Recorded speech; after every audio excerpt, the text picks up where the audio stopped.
ครับสวัสดีครับจือประชาใจมาเป็นคนลือ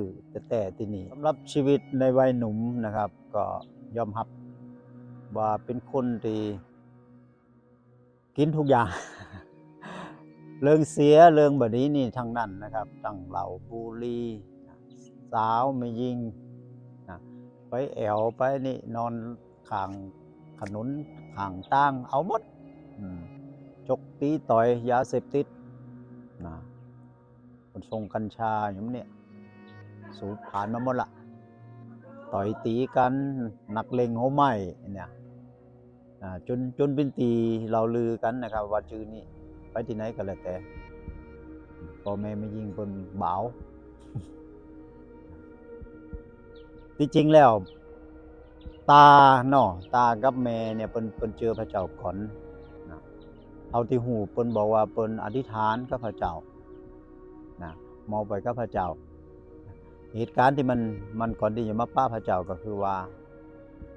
มีเปือนรวมแก่งกันนี่เนาะ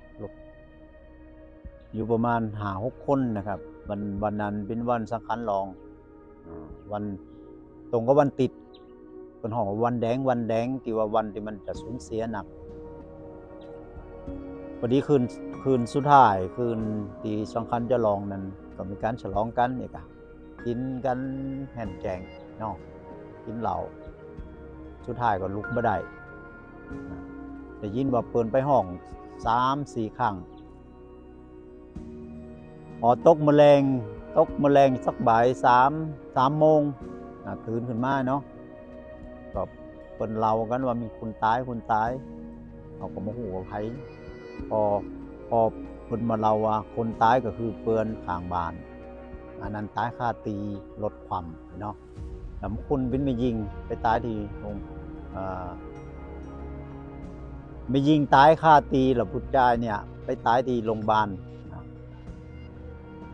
คนผู้ชายเนี่ยอยู่ข้างบ้านหลังจากเปิ้นเผาศพก็ได้เปิ้นไปญาติเปิ้นไปถามหมอมือหมอดูหมอไสยศาสตร์อยู่เนี่ยเปิ้นบอกว่าต้องการเปือนที่สนิทที่สุดนะครับพอดีผมก็อยู่บ้านไกลกันติดหมู่เดียวกันก็คงความคิดของภาษาวัยรุ่นก็ว่าผมมีไผแหละคงเป็นแน่นอนก็เลยคิดที่จะหนีคือได้ชื่อว่าหนีผีไปปะเขาเจ้าเนาะหนีลงไปประจวบนะครับทางที่บ่ฮู้จักไผสักเทื่อเอาตั้งหน้าบินไปพอไปอยู่ประจวบเนี่ยก็ไปอยู่ไปแข่งรถไปกินไปแอวเหมือนเดิมสำนักเรื่องเก่ากินเหล้าเป็นเดือนนะครับ30 วันน่ะกินทุกคืนแล้วบุหรี่ก็สูบตลอดมีครั้งหนึ่งนะตั้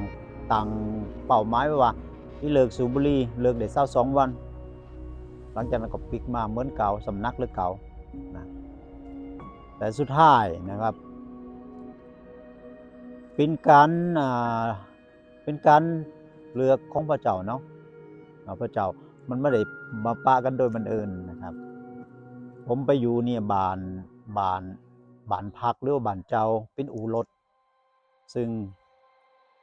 ถนนกันกลางเนาะก็คิดแล้วก็ประมาณ5-6 เมตรติดกับโบสถ์เปิ้นเข้าโบสถ์กันเปิ้นร้องเพลงกันก็ได้ยินอยู่นะครับแล้วพอดีช่วงนั้นก็มีการแข่งรถแรลลีรถยนต์อย่างมันเนี่ยเป็นกลุ่มเปิ้นฮ้องว่ากลุ่มทีมประจวบทีมแข่งรถก็ไปแข่งรถแล้ววันสิ้นปีหรือว่าวันปีใหม่เนี่ยเพิ่นก็จะมีการสังสรรค์กันอีกแล้วมาจัดแข่งกีฬาก็ขอสนามโรงเรียนที่เปิ้นเป็นโบสถ์คริสต์เนาะโรงเรียนคริสต์โรงเรียนกิตติคุณเปิ้นเป็นคริสเตียนนะก็ได้ขอเปิ้นไปผู้แรงก็ไปเล่นช่วยกันเล่นวอลเลย์นะแล้วก็ครูไก่เนี่ยก็เป็นคนหนึ่งที่เล่นด้วยกัน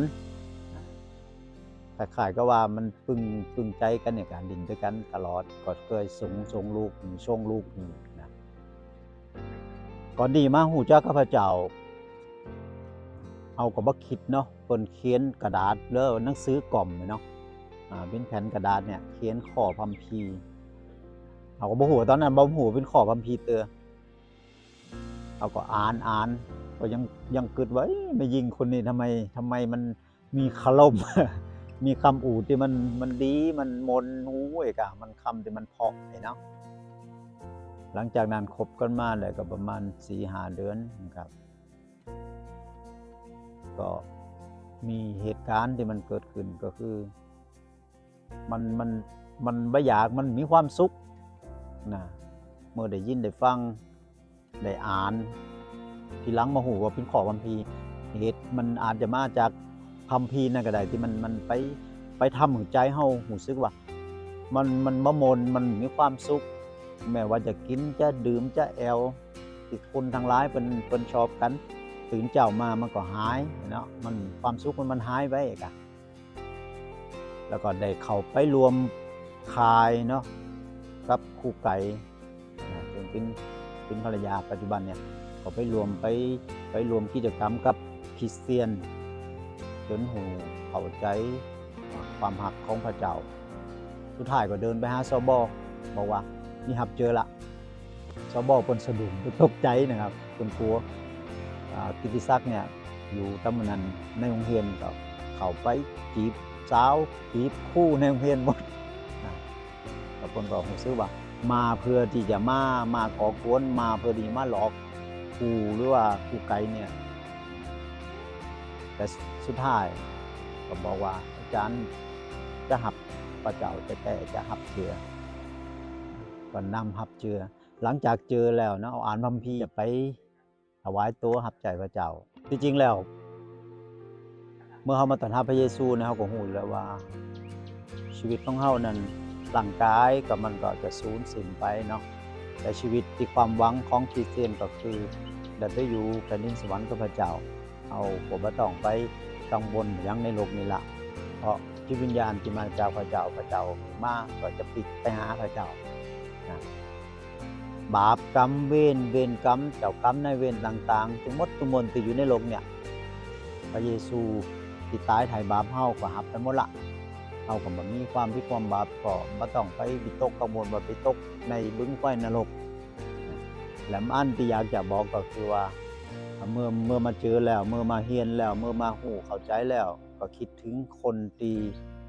บ่ได้รับความรอดโดยเฉพาะคนลือเนี่ยที่นี่เนี่ยมันเหมือนกับพระคัมภีร์โรมเนาะพระคัมภีร์โรมบอกว่าคนไร้อารยธรรมนิมิตที่มันเกิดขึ้นก็คืออยากจะไปประกาศที่ไม่มีโบสถ์ไม่มีคนที่รู้จักพระเจ้าก็เลยตัดสินใจนะที่เขียนพระคัมภีร์แล้วก็จะไปบอกกับคนที่บ่เจอนะบ่เจอพระเจ้าเนี่ยเพื่อเขาได้รับความรอดอันนี้คือเป้าหมายสูงสุดมันจะเป็นยังไงก็แล้วแต่เราก็จะรับใจจนกว่าพระเจ้าหรือพระเยซูจะมารับเราไปครับก็ขอบคุณพระเจ้าเนาะสำหรับชีวิตของผมเองนะครับเป็นคนที่จัดการบ่ได้หยังสักอย่าง มนุษย์เบิ่นหน้านี้นะครับทุกคนขนาดปิกมาบ้านเปิ้นก็ยังบอกว่าบ่เกินปีหนึ่งเดี๋ยวก็จะกลับไปเหมือนเก่านะแต่สุดท้ายมันไม่ใช่เป็นการกระทำเป็นความเก่งกล้าสามารถของตัวผมเองแต่เป็นเพราะพระเยซูเป็นพระเจ้าที่ทำงานผ่านชีวิตทำให้ตัดกิเลสตัณหาตัดยาตัดความอยากต่างๆหมดสิ้นก็อยากจะให้ทุกคนที่ยินฟังเรื่องนี้นะครับก็ลองเปิดใจพอ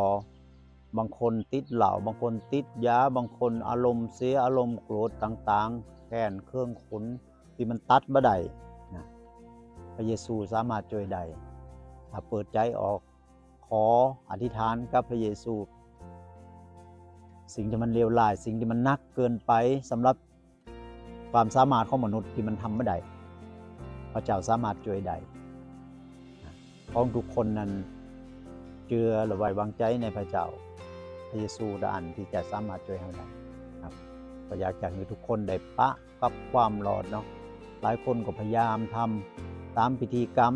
ตามคำสอนต่างๆทุกสิ่งทุกอย่างพระเยซูไม่ใช่หลักคำสอนพระเยซูเป็นพระเจ้าศาสนาเป็นหลักคำสอน แต่พระเยซูเนี่ยมาเพื่อที่จะยกเฮาชุดเฮาออกมาจากความผิดความบาปนะนำเฮาไปสู่ความรอดหรือแผ่นดินสวรรค์ของพระเจ้าครับก็ขออยากมีทุกคนนั้นที่ได้ยินได้ฟังเรื่องนี้ก็ลองไปพิจารณาพอนะครับลองไปศึกษาพอเปิดใจพอนะครับลองอ่านลองฟังพอแล้วก็จะรู้สึกว่ามันเป็นความสุขเป็นสันติสุขที่โลกนี้มันหาไม่ได้แล้วก็ขอพระเจ้าอวยพรครับครับผม